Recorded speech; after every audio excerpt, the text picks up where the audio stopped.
იცოდით თუ არა, რომ საქართველოს ბიუჯეტიდან ყოველწლიურად 3 მილიარდი ლარი ქრება. ბიუჯეტში არის მუხლის სხვა ხარჯები, სადაც 3 მილიარდი ლარია უკვე ამ წელს მიმართული. სად იხარჯება ეს თანხები, ამას გვიმალავენ. რეალურად კი ეს თანხა იხარჯება ჩინოვნიკების პრემია დანამატებში, ქართული ოცნების კონცერტებსა და მომღერლებში და მსგავს სხვა ხარჯებში. შედარებისთვის კობახიძეს დიუშენის სინდრომის მქონე ბავშვების გადასარჩენად 50 მილიონი ლარი ენანება. ამ დროს ილიაუნის სტუდენტებმა არასრულ 2 დღეში 150,000 ლარის შეგროვება შეძლეს ამ ბავშვებისთვის. ეს არის მთავარი მტკიცებულება იმის, რომ ხალხის სურვილი სხვაა, ხოლო ოცნების აბსოლუტურად სხვა. დღეს საქართველოში ხალხი არ წყვეტს, რაში იხარჯება მათი ოფლით ნაშოვნი ფული. წლების წინ მსგავსი ბუნდოვანი ხარჯები ბიუჯეტში ბევრჯერ ნაკლები იყო. რა თქმა უნდა, გაუთვალისწინებელი ხარჯები ყველა ქვეყანას აქვს.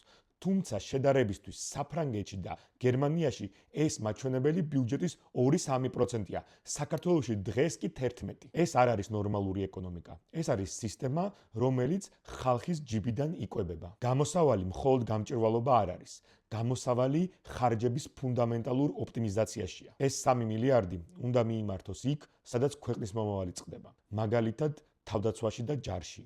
ხარისხიან განათლებაში, სოციალური და ჯანდაცვის მიზნობრივ პროგრამებში. საქართველოში არც ერთი ბავშვის სიცოცხლე არ უნდა იყოს დამოკიდებული მხოლოდ ხალხის შემოწირულობაზე. ამასთანავე, რეგიონებს უნდა დარჩეთ გაცილებით მეტი ფული. ადგილზე თავად მოსახლეობამ უნდა განკარგოს თავისი რესურსები და არა თბილისში რომელიღაც ჩინოვნიკმა. ბიუჯეტი უნდა ემსახურებოდეს ხალხს და არა ჩინოვნიკებს და პარტიის მომღერლებს. გააზიარეთ ეს ვიდეო თუ თვლით, რომ ბიუჯეტის ოპტიმიზაცია არის სასწრაფოდ გასაკეთებელი.